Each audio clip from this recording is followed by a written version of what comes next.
In regards to God, the global God or the big God that we all look up to, where do we as a species, the people on this planet, where do we have him or it right?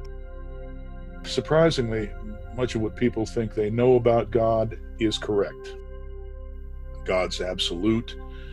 God is the ultimate reality, more real in some ways than the physical world and anything in it. God's the creator. God is omnipresent, omniscient, omnipotent, and omnibenevolent.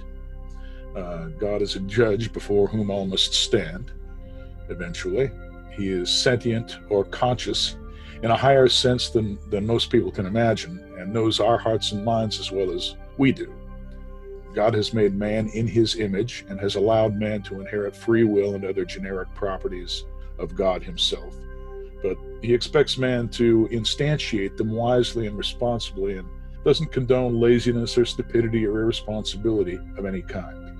In making each of us a potential conduit for good, however, God has unavoidably also made us potential conduits of evil.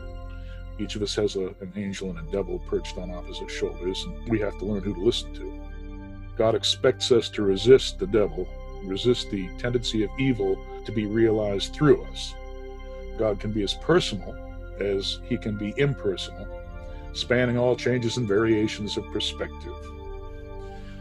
No matter what man does, God preserves his own integrity at all costs and sacrifices it for no one. A lot of people think that God is unconditionally compassionate. That's wrong.